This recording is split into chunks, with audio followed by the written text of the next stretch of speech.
Hello everyone. I'm here today again with Arthur to talk about communication during COVID. Things have really changed for us as far as how we communicate during COVID with respect to everything that happens in patient care, but also everything that happens in education and everything that happens in how we communicate to our peers, to our teammates outside of patient care. So I want to address that today so we can all come up with some best practices on how to work these things through. What's different, Arthur? What have you noticed since COVID about communication? A little bit of everything. One of the things is how we address our patients. They're unable to smile at them. They can't see our face. When they wake up, all of a sudden, all they see is these people with masks standing over them. It's a very different communication style that you have to get used to. Yeah, so I hadn't really thought this through significantly until I was talking to a peer that has a lot of hearing loss. And he's really struggling to be a provider right now because he can't read lips, which is how he's gotten by for a significant amount of time now, right? It changes everything to not be able to do that, right? So there's a lot of challenges from that perspective. What other changes have you noticed? Communication between providers. When you have your N95 on, your PAPRs on, it's very difficult to hear. Yeah. So I'm going to say suits overall make it difficult to hear, right? Mm-hmm. Like just the overall positive airway pressure, whatever you're using, like hoods, fans, all sorts of stuff are going off inside of those that keep you from hearing. And again, you have the mask on under that as well, so you can't read lips, right? So a lot of concerns, problems, frustrations with that for sure, and overall noise in the room. What else?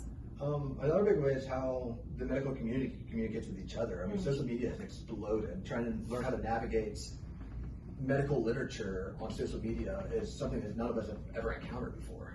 Yeah, absolutely. I will admit that prior to COVID, I maybe went on Facebook once a month. And since then, I've been on WhatsApp and Twitter and Facebook all the time, several times daily, which is a huge change for me for lots of reasons that we'll talk about in a little while, yeah? Okay, great. So you mentioned that during patient care, it's really hard to communicate with others who can't see your lips moving. And we know that critical care is a team sport, right? We need everyone to hear each other. We need to all communicate what's going on with our patients, right? How do you overcome that? Sometimes we resort to being louder. We basically have to yell at each other sometimes in the room to make ourselves heard. This obviously can lead to a sore throat and a hoarse voice by the end of the day, which is not the most pleasant. Other things we've been doing is doing whiteboard communication, particularly from inside and outside the room, of writing things down so the patients can hear us better, so the other team members can hear us better. The one big thing is walkie talkies. Especially when you're in the room, you're gowned up. If you forget something, having a walkie-talkie where you can communicate with the nursing station and they can bring something to you. How do you spell walkie-talkie? I have no clue. Okay, close enough. You guys know what I'm talking about, yeah? Walkie-talkies, perfect. Yeah, I'm a huge fan, as you can tell, I'm a huge fan of whiteboards, but I think they're essential in that patient room, both to communicate with each other when people are going in and out of rooms at different times, but also to keep the patient in the loop with what's going on. Who are his providers? What is the plan of care for today? All of that stuff can keep constantly changing on that whiteboard. It's really handy, right? But even just writing notes and holding them up, right? Making sure you go into a room with enough pen and paper to be able to communicate with people outside the room if you need to, right? How often are you like writing notes and holding them when you need something you forgot, right? Okay, great. So walkie-talkies is key. Keep in mind, there's voice amplifiers you can get to keep under PAPRs if you're going to be in the room for an extended period of time, things like that. There's other options to make our voice better heard in challenging situations. Yeah? Absolutely. Okay. So I love the whiteboards, I love the louder voice, I love the walkie-talkies, I love the voice amplifiers. What else? There's other things we're doing to talk to each other, but one of the ways is communicating with the patients. I think the lack of smile is an underestimated effect on the patient, losing that human connection. And so what a lot of people have been doing is putting pictures of themselves on their gowns, and so you can see what the providers actually look at, the docs, the nurses, the RTs, and so they actually put a face to the people taking care of them. Yeah, and I'm going to one-up you there, Arthur. I'm going to ask you too to try to get pictures of your patients or of their family members and get those up in the room too. I think it's great for providers to remember what someone looked like when they were healthy and doing well, instead of really just seeing them struggle in the bed, right? And I think it's great for family members, for patients to be able to see their family members around them too when they don't come in to visit otherwise, right? Let's talk about that for a second. What do you think of that? It's tough. The support that a family can bring can't be overestimated for these patients. They're in a strange environment, hooked up to different machines, and having that sense of normalcy, even if it's just their loved one's voice, provides significant comfort to them. Yeah. And that's been all taken away from them. Yeah, it's really concerning to me, right? We know that for the 20 years I've been doing critical care so far, we talk about for delirium prevention, most important thing is having known family and friends around to help you keep them oriented, right? And now we're saying, no, you can't come in. You can't be a part of this conversation. What do we do? How can we start to overcome that? What have you used? What we've been using is we have dedicated iPads for these patients at the nursing station. And especially if the patient's awake, we have them FaceTime with their family daily, if at all possible. And have them have as much communication, if not making sure they have access to a phone so they can call and talk to their loved ones and try and get that voice, that normalcy as much as possible. Yeah, I think iPads are key. Even the phone, just the phone itself can be helpful, but I do think the iPad adds that extra element that makes a big difference to actually be able to lay eyes on your loved one. Great, super important points. I want you to keep in mind that we can do these things all times, anytime, right? The other thing that makes me really concerned about communication in patient care is it's so important for us to hear what they're saying, for us to assess them, right? To assess their mental status, to know what they're experiencing and feeling. And so it's really important that we communicate with our peers that are in and out of the room too, as much as possible, to try to really understand, right? Have you been in a room where you've been trying to yell at a patient to find out if they know what day today is or not, right? And so sometimes the nurses say, oh yeah, this morning when I was in there, we did get to have a conversation about that, and he was totally with it. Versus, he's a completely different person today than yesterday. That we need to be aware of that too, right? Once we put someone on high flow nasal cannula or non-invasive positive pressure ventilation, having those conversations that are already challenging through a PAPR can be even more challenging. Okay, anything else you want to add to that section? One thing we've looked at as well is whether any of the rooms are hooked up for telecritical care. And allowing us to assess the patients, communicate with each other outside the room while getting all the information that we would need from inside the room. Yeah, and that's a whole other thing, right? Clearly there's no way to overcome the benefits that occur by being at the bedside and having that experience. But if we can have one person monitoring a bunch of people from a distance and know exactly what's going on with their vitals moment to moment or other things about them, that's really helpful too. So this is going to be used more and more. It's going to be a tool that's more and more valuable going forward. I really believe that. Okay, awesome. Anything else? I think that mostly covers it. Okay, now let's touch base on this part, the outside of patient care part. This has been a real challenge for me, right? How do you make decisions on what sources you're going to use, what you're going to trust, how you're going to make patient care decisions? It's been difficult because we had no information about this before it started. And so everything's brand new and everyone's learning as we go. And so there's a preprint publication, it seems like every week, that may or may not make it through peer review or may not be disproven in a couple of weeks. And so it's been very difficult to learn what is real and what is not. Yeah, so I'm going to say preprints through versus research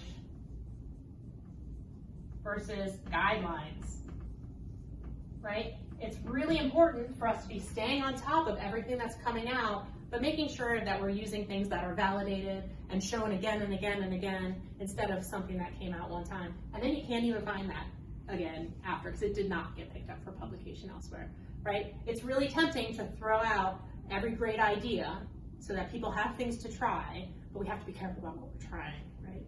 Okay, that's a great point. I think I can't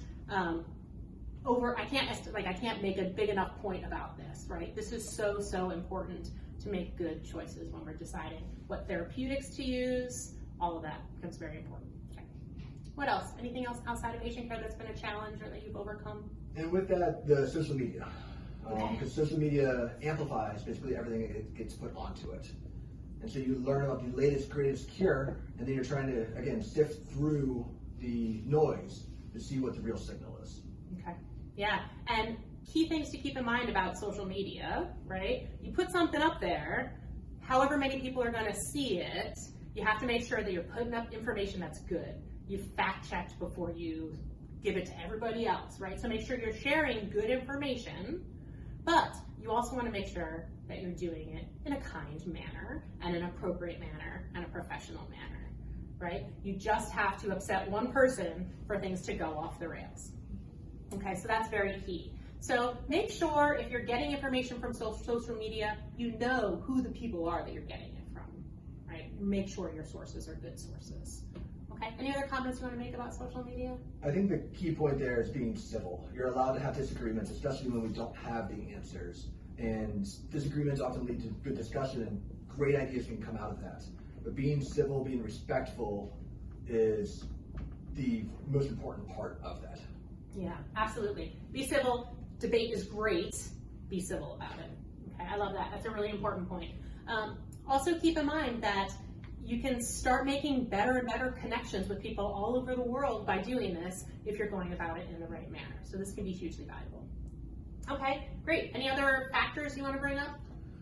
Just one thing, you're talking about research versus guidelines. A lot of places have started to release clinical practice guidelines, kind of the expert consensus of what is the best course of action at our current state of knowledge.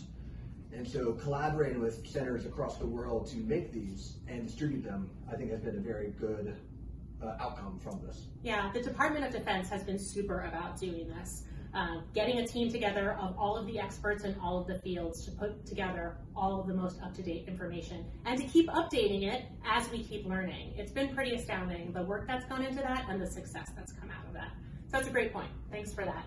I'm going to put in a plug for education, right? Like, this is huge, the way we've had to change our complete way we educate students, residents, us, everybody, right? So I'm going to put in a plug for whiteboard talks on YouTube or wherever they end up, right? That can be really helpful. What else have you done to educate people?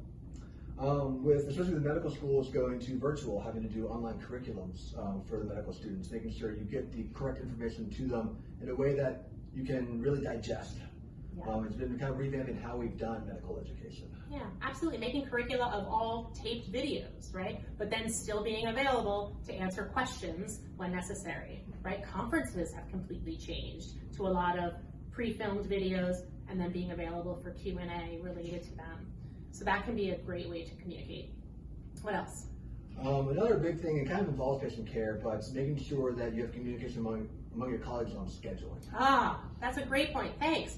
So I know here, right, we made a whole schedule where if we had one person on call, if we only needed one person, but we also had backup plans if we needed 2 or 3 or 4, right? And how we were going to put those people together and how we were going to shift it if necessary and how we were going to communicate that to each other, right? That's really important to think about. You never know how many patients are going to come your way on any given day. So planning to be flexible from that perspective is huge. Absolutely. And you also don't know who's going to get sick. You can have whole teams that have to be quarantined. Yes. So having people ready to step in at any given time is crucial. Yep, great point, right? One bad contact and you could be out for 14 days or longer if you get sick yourself. So yes, plan for attrition, plan for illness, plan for family members being ill, plan for all of that, and then plan for more patients coming in and just needing more providers. And plan for exhaustion. That's a real factor as well. Okay. Above all, flexibility. Yeah. Learning to work with others, learning to get that good civil debate, even though you're tired. Yeah, yeah.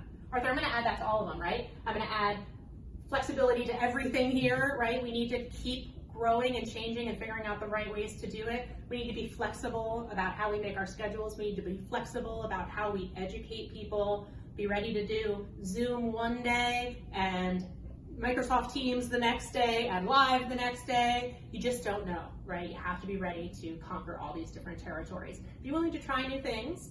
Everyone will give you some grace if you mess it up, right? Everyone's trying new things, but take advantage of that so we can push things forward. Okay. Anything else you want to talk about with communication? I think that covers it. Okay. Yeah, I think it's a big changing world and it's a new problem, and I'm glad you came to discuss it with me today. Thanks so much.